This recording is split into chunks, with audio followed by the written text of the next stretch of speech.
Okay, welcome to this presentation by Steve Taylor on the Pride movements in Europe. My name is Bo, I'm a volunteer here, but I will let Steve introduce and take it from here. Thank you.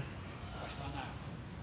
Pardon? I was told there was like a jingle. A jingle? Is there a jingle? Did you say there's a warning, a 10-second warning or so? Oh, we're starting now.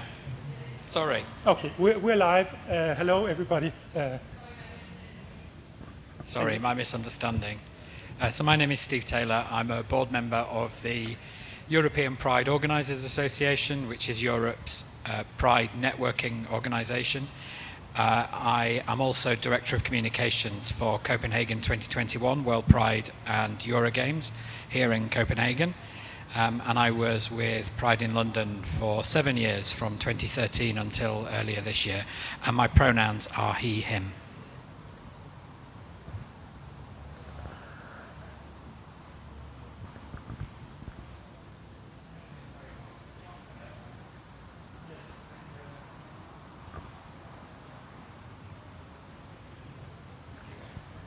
It does seem very odd speaking to a completely empty room, but hopefully there are some people watching online. So this is my 5th Copenhagen Pride, and despite the empty room, I think this Copenhagen Pride is probably going to be the biggest physical Pride event that's taking place in Europe this year, because of COVID and the cancellation and postponement of lots of Prides, not just in Europe, but also around the world. I was asked to talk about the Pride movement in Europe, but that is an enormous topic. Europe is enormous, the Pride movement is enormous, so I'm going to try and break it down into a few chunks to make it make a bit more sense. The first is to look at the background to Pride in Europe. Where did Pride come from? How has it developed over the last 50 years? And then I'm going to take a look specifically at Pride in 2019. Not in 2020 because of COVID and the impact that COVID has had on Pride, but 2019 as the last, what might be termed successful year for Pride in Europe. I'm then going to look at the challenges facing Pride in Western Europe, in Eastern Europe, in Southern Europe. I'm going to talk about the future of Pride, but obviously this is very much my thoughts on the future of Pride, and I hope that that provokes some discussion. And I should give a warning that what I'm about to show and what I'm about to talk about includes references to violence, to police brutality, and some images of Nazi symbolism, which I'll show on the screen next to me. The session is 90 minutes long, but I won't talk for 90 minutes because that would be a bit much even for anybody. So hopefully there'll be time for some discussion and some questions. So I'm going to move to the first slide of images. I think to understand where Pride is today, not just in Europe but anywhere in the world, you have to consider where it came from. This will be known to virtually anybody who knows anything about Pride, so I'm not going to dwell on it, but just cover the key initial points. Pride began as an uprising against police violence at the Stonewall Inn on Christopher Street in Manhattan in June 1969, hence why the word Stonewall is used so often. That's the image on the top left of the screen. And then a year later, the LGBT community in Manhattan organised the first Christopher Street Gay Liberation Day. The middle picture at the top. It wasn't called Pride. That was a word that was adopted later. It was a political demonstration, but it was also a celebration. Specifically, it was framed as gay people taking over the streets of Manhattan, of Greenwich Village, taking over public spaces from which traditionally they had been excluded.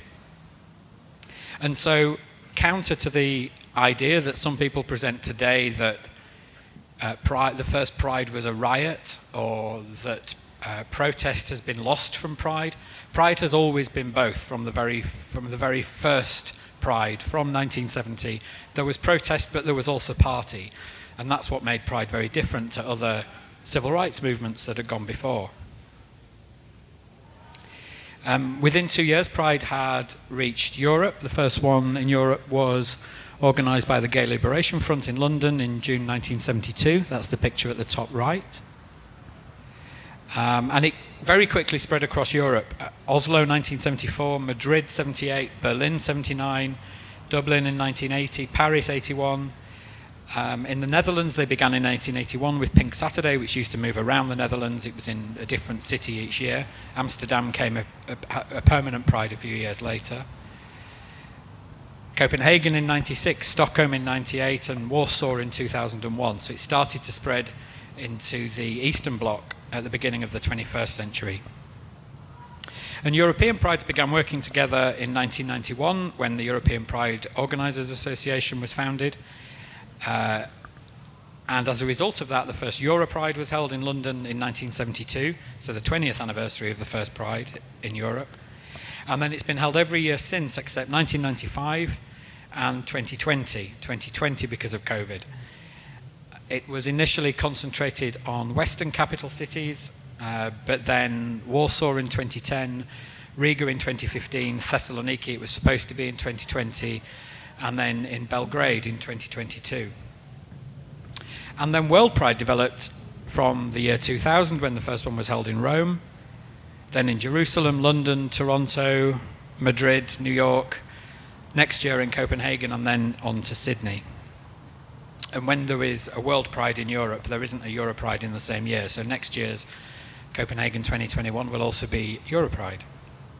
And that networking through EPOA and Interpride, the international organisation, led to rapid increases in the number of prides taking place. And we now have not only international networks, we have national networks in Sweden, the Netherlands, Germany, the UK, France and Ireland, and several more outside Europe. And the impact of those national networks is that when you start to get Pride organisers together, it creates more news coverage, it creates more media attention about Pride, and it encourages people in towns and cities that don't yet have a Pride to start organising, because it means that there are people out there who can help you to do it. In 2016, we set up the UK Pride Organisers Association Network in the UK, and there were about 70 Prides in the UK then. And this year there were more than 200 planned, but obviously very few took place because of COVID. Sweden claims the highest number of prides per head of population in the world, which may well be true because they have over 100 prides on a relatively small population by country standards. But the nature of grassroots community organising and pride organising, there's no governing body, there's no licensing body, so anybody can set up an event and call it Pride, and so we don't actually know, there's no census, we don't actually know how many and where they all are. But there are approaching 1,000 prides in Europe, and probably double that number globally. And on the name, it used to be called Gay Pride, and then it became Lesbian and Gay Pride. My first was Lesbian and Gay Pride, and then it became LGBT Pride, and then for the last few years, most prides have gone with LGBT or LGBT plus or LGBTI plus. And actually, a lot of prides now are dropping the acronym from the name altogether and are just going with Pride, like Copenhagen Pride, because such is the strength of the brand of Pride that people know what Pride means. It doesn't need the letters. So at the core, and the words on the screen, at the core of Pride is human rights. That's what this is. It's a human rights movement. But as I said before, it's a human rights movement that blends protest with party, celebration with activism. The message differs from country to country. In some countries, we're still fighting for basic freedoms and basic human rights, like anti-discrimination laws and equal age of consent. And in other countries, for campaigns for things like gender self-determination and ending intersex genital mutilation. But at the core is human rights. 15 years ago, the mayor of Warsaw attempted to ban Pride from taking place in Warsaw in Poland. And the organizer took the Polish government to the European Court of Human Rights. And in 2007, there was a judgment that said because of the protection of freedom of assembly. Essentially, hosting a pride is a human right. And that judgment has been used many, many times over the last 15 years, and especially in the last 3 or 4 years, to challenge attempted bans on prides. So if we think about the number of prides that have taken place over the last 50 years, in the number of cities across the world and the number of people that have attended them, there have been tens of thousands of prides and many, many millions of people brought to the streets. And actually the words on the screen, the world's biggest human rights movement, are the words of Peter Tatchell, a veteran British-Australian LGBTI rights activist. And I think it's true, because no movement has brought more people to the streets more often than the Pride movement has. So the next slide brings us on to looking at Pride in 2019. I'm focusing on 2019 because if I were focusing on 2020, there wouldn't be a great deal on that screen.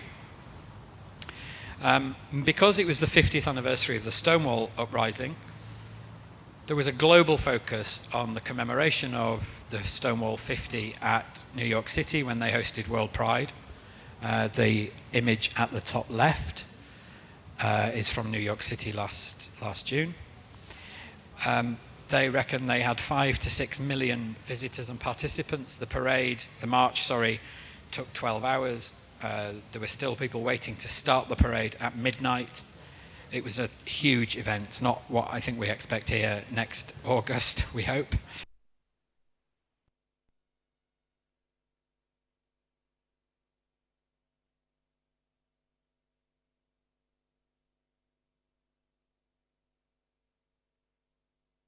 That they've ever had. Some other images: Pride in London at the top right, Paris bottom left, Madrid in the middle, and obviously Copenhagen bottom right. The prides in Amsterdam, London, Madrid, over 1 million people every year. Madrid usually between 3 and 4 million people. Huge events in almost every capital city and almost every major city. But actually only almost, because this is the other slide to represent Pride in 2019.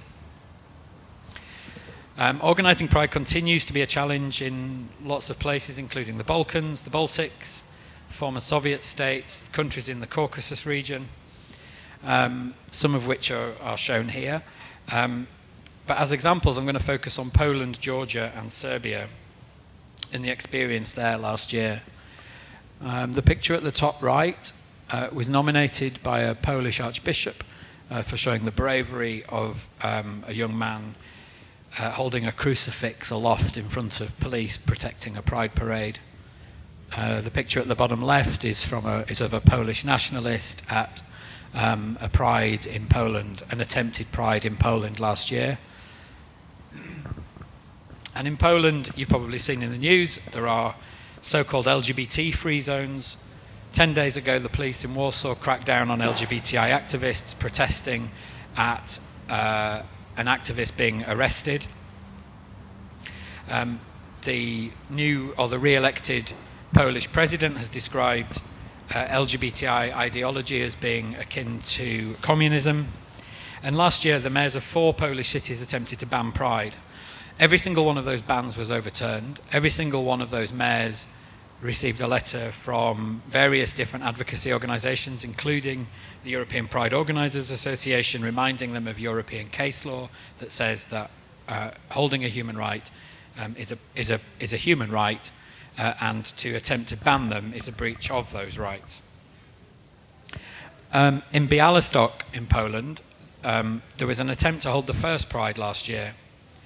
A large neo-nationalist group of neo-Nazis organised on Facebook to go en masse to Białystok and to bring weapons and to stand up to these LGBT people who they said were being bussed into Białystok to hold a pride and to bring that ideology to people in that city. Huge numbers turned up. I've seen reports that in some cases, some reports say that there were 4 far-right protesters for every 1 Pride goer that turned up. there were lots of police there were lots of arrests, there was tear gas, there was rubber bullets. And hundreds of people were arrested and some people were injured. And despite the fact that they were claiming that LGBTI people were the ones bussing in people from across Poland, in actual fact, that same group then tried to organise a similar attack on another first Pride taking place in another Polish city called Plock, which was due to take place 2 weeks later.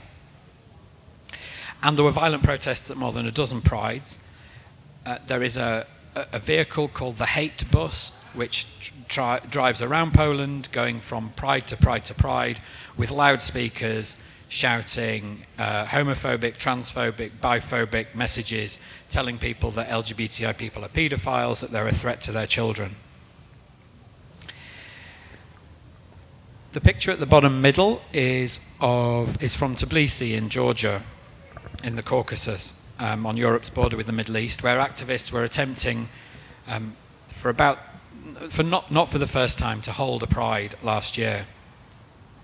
It coincided with massive anti-government protests that were taking place in the city through the night. Riot police engaged, tear gas, rubber bullets, lots of arrests. A friend of ours and one of the organisers of the Pride there and he has quite a full beard. He received a text message the day before the Pride was supposed to take place and was told, if the Pride takes place, we will cut off your head and we'll hang your head by your beard on Rustaveli Avenue, the main street in the middle of Tbilisi. So the planned march was abandoned, it didn't go ahead on the Saturday. A few days later, around 20 or 30 activists from Tbilisi Pride just held an impromptu parade, just assembled in one place, pulled out a rainbow flag, walked down the street, put the rainbow flag away and disappeared. So they did technically have their first Pride. But a few days later still,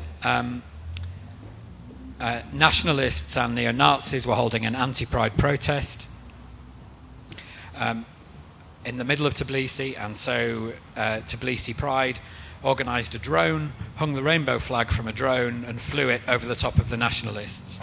And there's some great photos and video on YouTube you can see of this rainbow flag being flown above anti-Pride protesters. The picture at the top left was protesters opposing the first Pride in Sarajevo last year.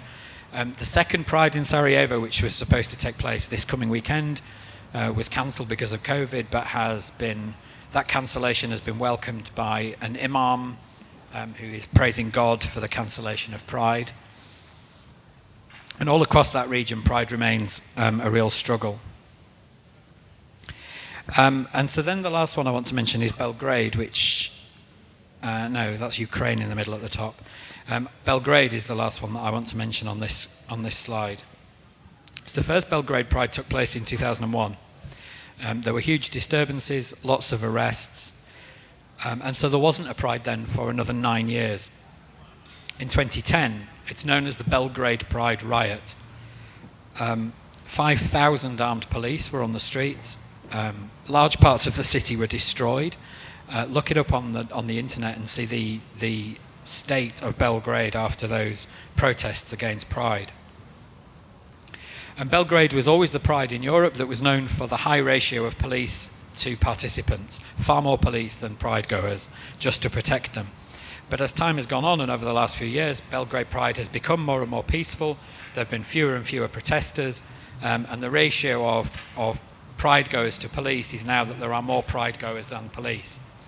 And last year, Belgrade Pride put in a bid to host Europride in 2023 against cities in Portugal, in Ireland, and in Catalonia. And Belgrade Pride won. And it shows the fact that Europride still has very much an activist message, and that Europride doesn't just go to safe cities or cities that you think of as being very safe. And as an example, I'm going to tell you about Latvia, where the first Pride was held in 2006. There was violence, there were lots of police, there was tear gas, there was rubber bullets. And the Pride took place almost every year. And then in 2015, they hosted Europride. It was the first time it had been held in a former Soviet country. In 2015 at Europride, there were a huge number of protesters, well, maybe 300 or 400 protesters, all hemmed in by the police outside the main Pride Park. And it was quite a terrifying experience if you've never been to a Pride like that before. There were lots of heavily armed and terrifying looking police.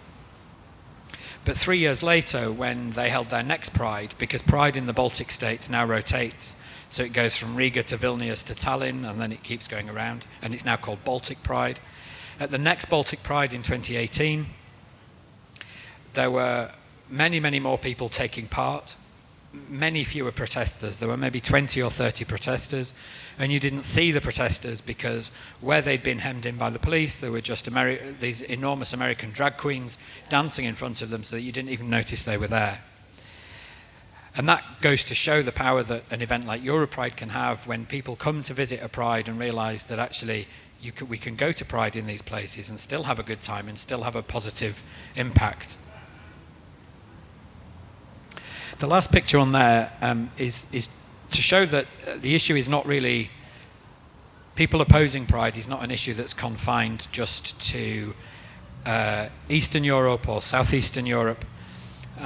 That guy there was a neo-Nazi from the north of England who was intercepted by police on his way to a Pride carrying a machete with a game plan written out for how he was going to attack people at a Pride event. He's been sent to a secure hospital for a very long time.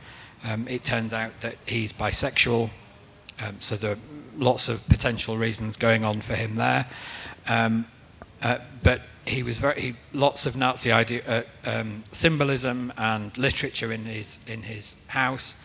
There are people who are opposers, not only from regions of Europe where you would expect. And so the challenges to Pride, the ones at the top I've already really mentioned. The guy at the top left is from Białystok, the Polish Pride that was probably the most violent last year. Another picture from Tbilisi in Georgia, and the top right picture is from Slovakia. And so the challenges that come with Pride, every Pride organizer will tell you about the challenge of raising enough money, recruiting enough volunteers, the various other issues that come with organizing a Pride. And yes, we have those external challenges, neo-Nazis, nationalists, religious opponents, but there's also challenges from within our community. And we're facing protests from within our community as well. At the bottom left is a photo from Pride in London 2 years ago. There is a very small group of transphobic protesters who are visiting Prides in the UK, Austria, France, New Zealand, Canada, to protest what they see as the exclusion of lesbians from Pride. And they're very small in number, but they get enormous coverage because they disrupt Pride. And there are those in our community who oppose the inclusion of corporate sponsors at Pride. The middle picture, in case you can't see it, shows somebody carrying a sign saying, "Fuck your rainbow capitalism." And I've seen at a major Pride event, somebody carry a big coffin painted in the rainbow flag, break into a parade and carry that chanting messages about the death of Pride because of corporate sponsorship. And then we also have, at the bottom right, a picture of Disney Pride, where we have the challenge of corporates not necessarily sponsoring Pride, but corporates organizing their own Pride, Disney's Magical Pride, which is very inclusive as long as you've got, for a family of 5, just shy of €3,000 to go along. So these are some of the challenges that we are facing. And that brings me on to the future of Pride. But before we do, when people criticise Pride, they quite often forget the fact that Prides are organised by volunteers, almost exclusively. Regular Prides, of course, when something like World Pride is being hosted, organisations do employ people. But ordinarily, Pride events are organised by volunteers. And they're not immune to the attacks and the criticism that they get, and that's why it's sometimes important to think about how you complain about Pride. Because if you dislike something about Pride, that's fine, you should express that, but it shouldn't become a personal attack. You should be reasonable about what you ask of Pride, because volunteers by definition are giving their time when they could be relaxing with their family or doing something else that's not giving back to the community. And I always say that if you do have the capacity and the time and the desire to make Pride better, then you can always get involved and be a volunteer yourself. So on to the future of Pride. So 2019 was 50 years since Stonewall, 2020 was the 50th year of Pride, and then COVID happened.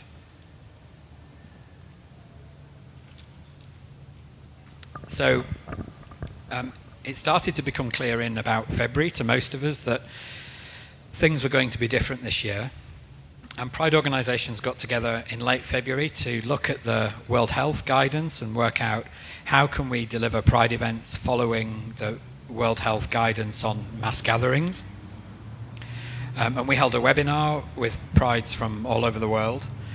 And literally the day after we held that webinar, the first Pride, it was San Francisco Pride, took the decision to cancel their in-person 2020 event. And so by mid-March, we started to collate data on Prides that were being cancelled and affected. And that list now stands approaching 600 Prides globally that we know of that have either cancelled or been postponed. And some Prides are saying postponed, but what they actually mean is cancelled, because they're saying we've postponed our event until next year. I think it's fair to call that a cancellation. But then at the end of March, we suggest a number of people got together and suggested that we should consider having an online Pride instead of a global online Pride. And so over the 3 months that followed and up to the end of June, around 100 volunteers developed the idea for Global Pride and took it from an idea into a reality. And then on the 27th of June, we had 27 hours of content from 500 Prides in 91 countries, reaching potentially 57 million people. And Prides, not just Global Pride, but Prides all over the world this year have pivoted from physical events to online events. Online events that have ranged from sing-along with a drag queen for 10 people to the sort of technology that Copenhagen Pride are using here this week, to week-long festival events with music, and also some Prides that are filming events where they're going from house to house to house to house in their city, to different volunteers' houses, to having a mobile party. And if there's one good thing that's come out of COVID, it's the fact that Prides and many other organisations have had to think about how they deliver what they do online. And I think that the future of Pride is hopefully going to be very much about going back to in-person events. But that most Prides will think, how can we deliver some of what we normally deliver in person, how can we deliver some of that online? And how can we deliver some of our in-person events online as well, so that we can reach a wider audience? Global Pride was accessed by some people in countries where it's illegal to be LGBTI and therefore there are no Pride events. Global Pride will have been accessed by some young people who are not out to their friends and family, who wouldn't feel safe going to Pride. And so the impact of having accessible events online is huge, and we can reach more people than ever before. So I think the biggest thing that I would say about the future of Pride is that it will be digital as well as in person, we hope, next year. But Pride costs money. There are no fairies that come and, well, There are some fairies that come and put up stages, but there are no magical fairies that appear and put up stages or deliver toilets or security or websites or venues or speakers or parking spaces or artists. And so we have to raise the money to deliver that. In most countries, there's very little or no financial support from municipalities or from national government, and so the money has to be raised. The vast majority of prides are free to attend, I would say, as they should be. And so it leads prides to need corporate sponsorship. And I think, this is only my view, I think it's better that a bank helps to pay for pride than a taxpayer. But I recognise when people complain about corporate sponsorship at Pride that people have valid arguments, and I don't deny them, I just dispute them. Because I think that sponsorship of Pride has to be ethical. Sponsors should actively support LGBTI employees and LGBTI customers, and not just in June or whatever month Pride falls in, but across the year. And I'm going to give you a couple of examples of what I think are poor sponsorships. The first is the Proud t-shirt that you can see was sold by a fast fashion retailer predominantly in the UK and Ireland called Primark. The range launched in 2018.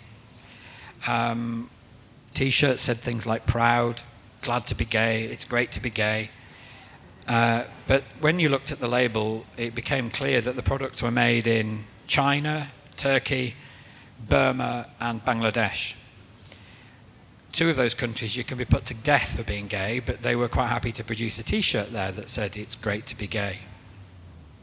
The financial support from those t-shirts was given not to prides, despite the fact that they also had some t-shirts that, for example, in their Amsterdam store, they had a Pride t-shirt that said Amsterdam on it. The money didn't go to Amsterdam Pride. The money went to a civil society organisation that doesn't do any work in the Netherlands, or indeed in Burma, Bangladesh, Turkey or China. There was a community backlash, and so the following year Primark changed their model, and now actively, through the sale of their Pride merchandise, they actively support LGBTI activist organisations in the countries where their products are made. The second example is Costa Coffee Cup, which was also launched in 2018. 2018 was truly the year of slapping a rainbow on anything and claiming to be supporting Pride, when in reality you were doing no such thing.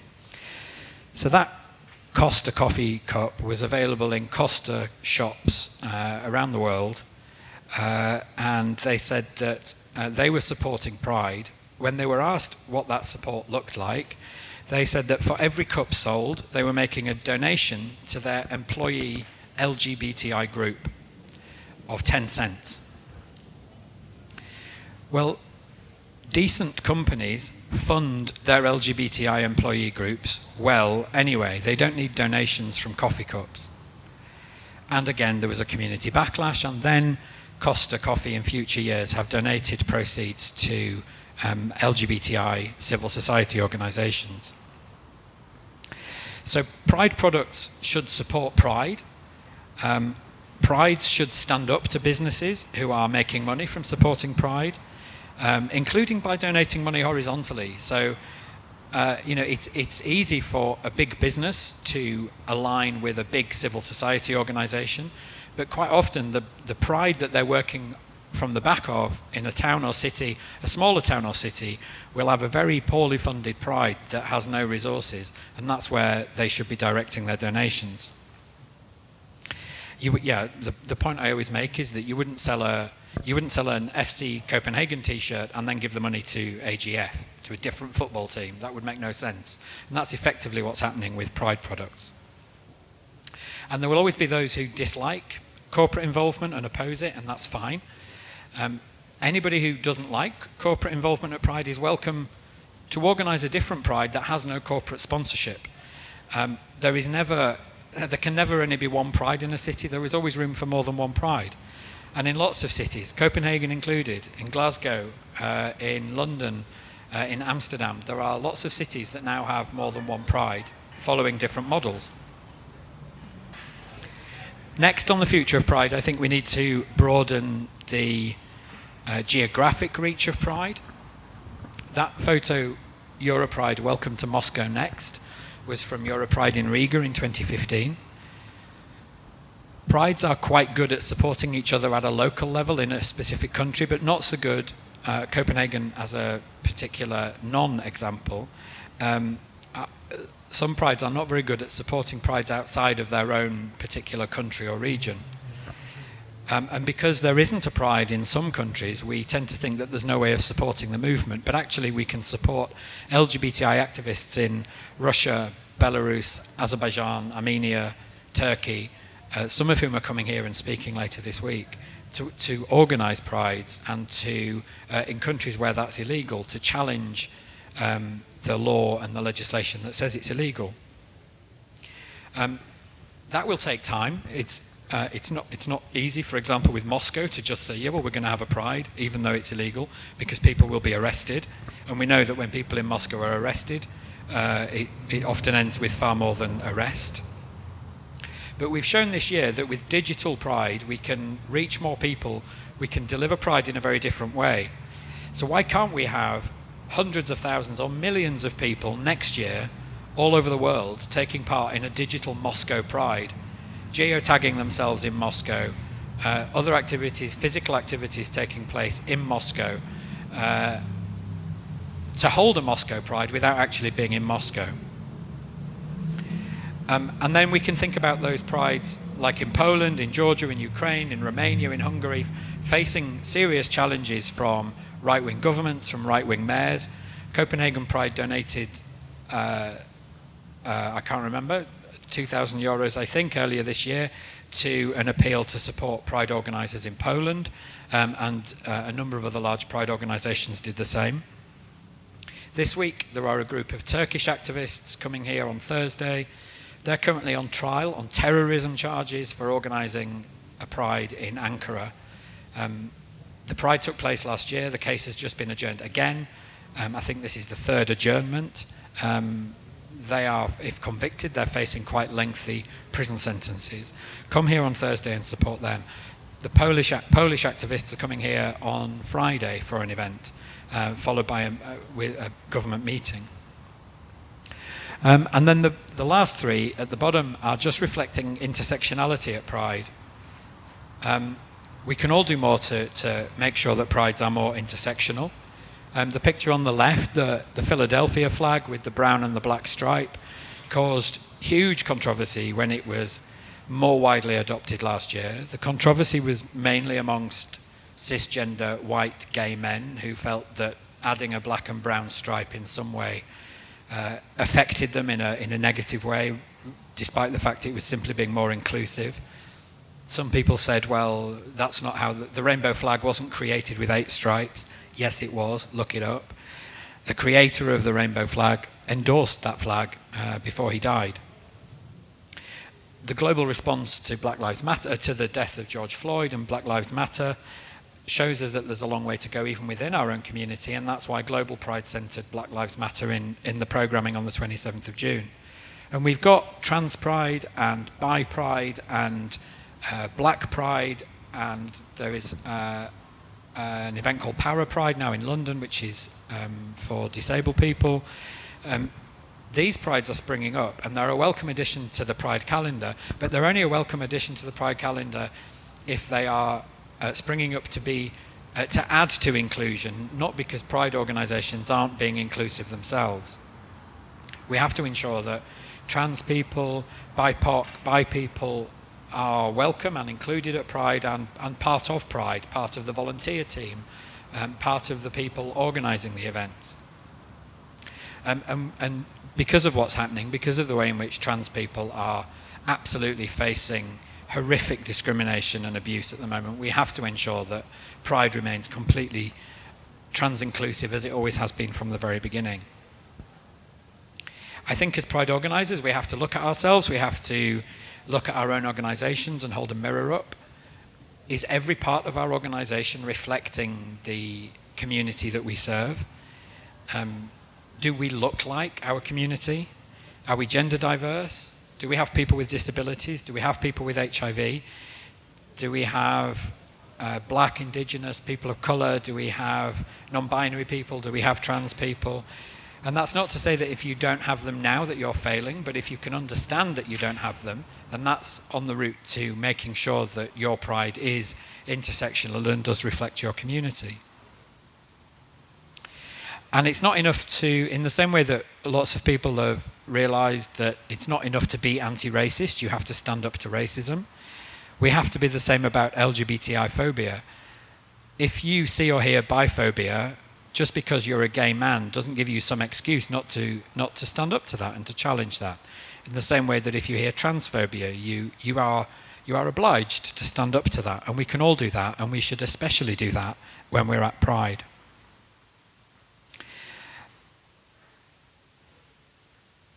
The key thing about the future of Pride that I think is the most dangerous aspect for us is that we're in danger of turning in on ourselves. The protests taking place at a few Prides against trans people, the protests about corporate sponsorship, people complaining that Pride has lost its protest. We need to help those people. We need to help people that think Pride has lost its protest element, understand that the protest element is very much still there. And the protest element can only be there if people use Pride as a vehicle for protest, which is absolutely what it is. But we have to be really careful that we don't turn in on ourselves. And when Pride returns next year, which we absolutely hope it will, that it returns stronger, that it returns more solidly, and that there is even more solidarity with our community, but that we don't just think about people in our own country and our own community, but people in Pride organisations and the LGBTI community all around the world.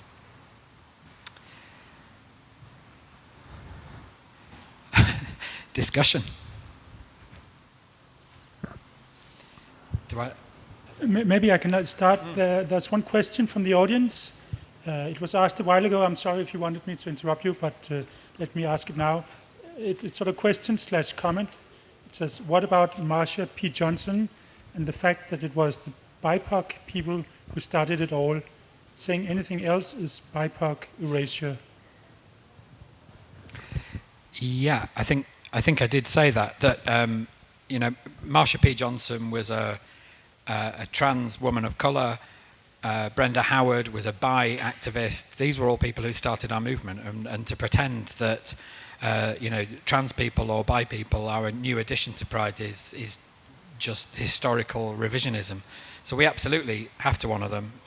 It would actually be Marsha P. Johnson's 75th birthday next week, I believe. So this Pride Week is probably the best time to celebrate that and to say happy birthday. And questions can be asked from the audience.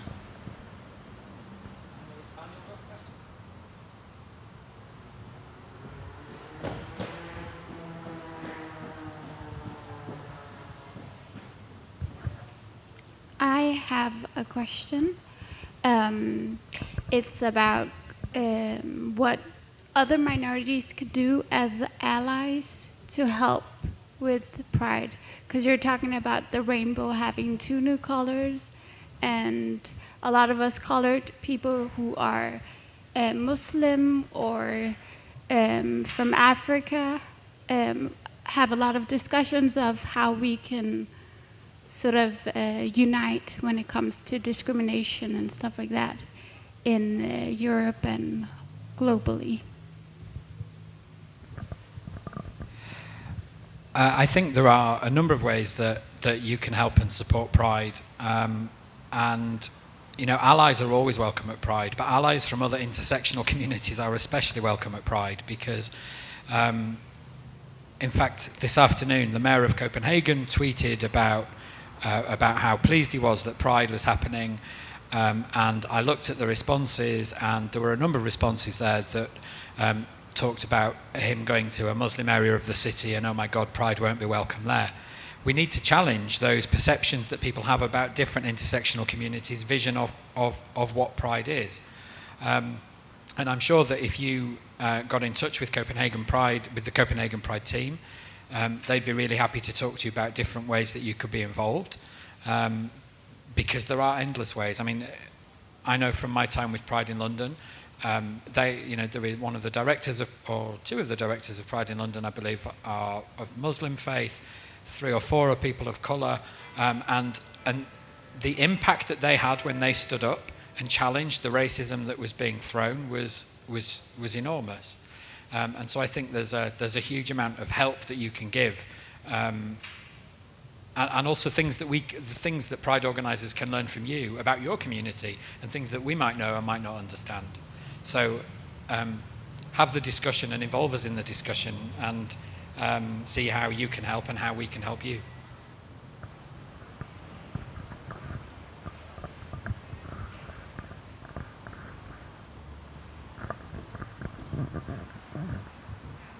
Anyone else?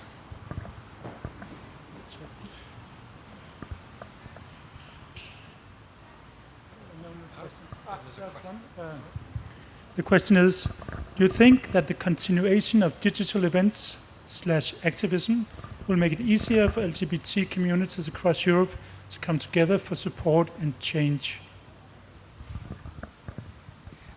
I think it undoubtedly will, but we have to be very careful that we control it in some way, so that young people, for example, coming for support don't suddenly find themselves in a place where they're exposed to people who are going to attack them or abuse them or target them with LGBTI phobia. So that is the biggest challenge with digital events. They're amazing, they can bring so many people together, but we have to absolutely make sure that we're creating those spaces as safely as we possibly can. Global Pride had a massive team of volunteer moderators on every social media channel throughout the day to make sure that the comments that were coming through were appropriate and people attacking LGBTI people were removed and banned. That's the challenge, but I absolutely think that digital is a huge opportunity for us, and to build the community even further.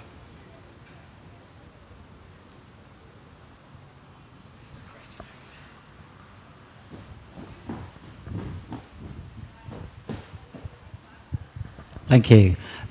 Firstly, I'd like to say thank you very much.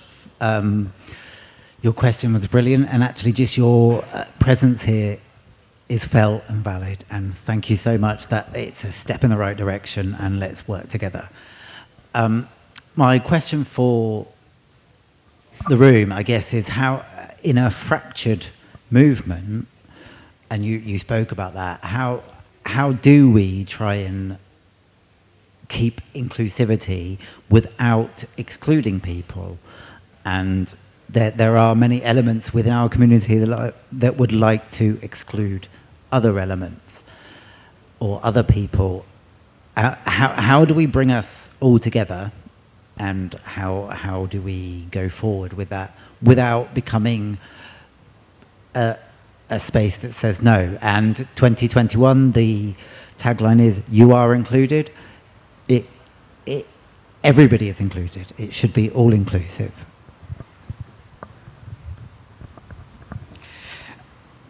LGBTI people aren't one homogenous lump, and they don't all have the same views, and they can't be expected to. So inclusion at Pride is about people who are supportive or allies and are inclusive of everybody within that community. If you are a far-right racist, xenophobic, misogynist, but you're a gay man, you're not welcome at Pride. If you are a trans-excluding bisexual woman, you are not welcome at Pride. Pride is for people who welcome the entire community, and that's how it should be, and that's how it has been. We shouldn't be paying heed to people who are trying to create a division that has never existed because people have just got on with each other. And so yes, at Copenhagen 2021, my interpretation of that, and it's only my personal interpretation, but it is that you are included as long as you are inclusive. If you are not inclusive, then you are not included. It's as simple as that. I do think there are some complex issues that we need to work through. I think that some organisations do better than others at dealing with some of these complex issues. But I think we need to be very careful that we don't start suggesting that we have debates about trans inclusion. It's not debatable. We don't have debates about the inclusion of black people or Muslim people or people with disabilities or people with HIV, nor should we have discussions about debates about trans people or intersex people. So yeah, inclusion means that you have to be inclusive. It's like human rights. Well, actually, no, it's not like human rights because you get them even if you don't respect them. Inclusion requires you to be inclusive. Thank you for your question. More questions? Well, I have one myself. If we in Denmark, for example, want to help countries where it's difficult to have a pride because it's not legal or something, what's the best way to do that? Is it to send money or ask our politician to do something? Or I honestly didn't give him that question in advance. There are a number of ways. So Copenhagen Pride are very engaged within the European Pride Organisers Association with activists from countries where pride is either very difficult or, at the moment, impossible. And so EPOA gives strategic and sometimes financial support to help people get through those, to tackle those issues. The other thing you can do is look at organisations in those countries. So, for example, in Poland, there are 30 different pride organisations, from Warsaw, the biggest. But when we say Warsaw is the biggest, its budget last year was 20,000 euros. It's not big in financial terms, to tiny ones where their budget was 20 or 30 euros. And then, there are small activist organisations in every country in Europe, and giving them financial support can make a massive impact because, 50 euros allows them to buy. Imagine how many rainbow flags you can buy with 50 euros, and the visual impact that can have on an environment is huge. So, yes, money is helpful. Talking to MPs and your MEPs to keep up pressure, and to be lobbying other national governments and organisations. But yeah, and share the message because the violence that was meted out in Poland 10 days ago would probably have gone unnoticed if maybe 5 or 6 key social media accounts didn't share them, and it went crazy. And suddenly, within 24 hours of that happening, tens of millions of people worldwide were suddenly aware for the first time that there is a crackdown on LGBTI people in Poland. And each of us that has a social media account, sharing that will make someone aware for the first time. And that can be as helpful and as important as donating money. Thank you. More questions?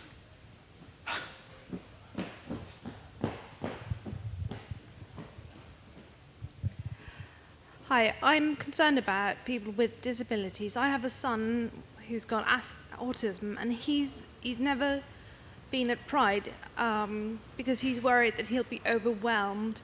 Is there some way to help people with autism better deal with the whole, thing, to feel more included, and maybe have a way of a space where they can go once when it all gets too much? There was actually an autism. I can't remember whether it was called Autistic Pride or Autism Pride in the UK last year, but it wasn't specifically LGBT themed. It was a sort of quiet festival for people who have autism and Asperger's and other spectrum conditions.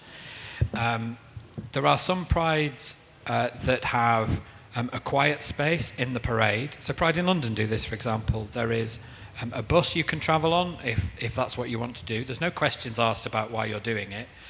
But there's a quiet space. There's no loud music or loud engines either side.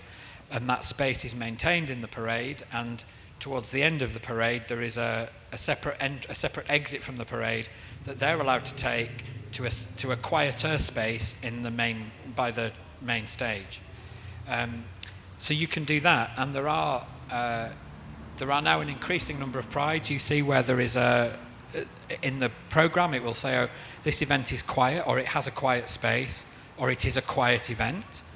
And I think as much as, you know, sadly not every Pride, but most Prides now think about step-free access, about accessible toilets, about gender-neutral toilets, all these things that should be in place. I very much think that the quiet space and space for neurodiverse people to have a safe Pride is probably the next step in that. But again, I go back to what I was saying about volunteers. A rookie Pride organiser who's organising their second or third Pride, if you said to them, a safe space for neurodiverse Pride goers, they probably not going to even understand what you're talking about. So it's about helping Pride organisers understand that is actually a thing that they might want to consider. And as soon as people do consider it and put it in place, it's fantastic. But there's anybody for whom that is something that they would want to see at Pride, suggest it to your local Pride, because it might be the first they've ever heard of it, and it takes them nothing to do it, and suddenly you've made Pride accessible to who knows how many dozens more people straight away.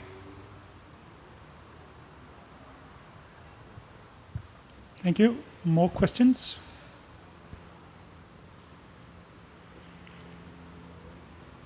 Well, there are no more online questions, and in principle we have 3 minutes left, but I think maybe this is a good time to end, so thank you much. Thank you for your moderation. Thank you for a very interesting talk. Thank you.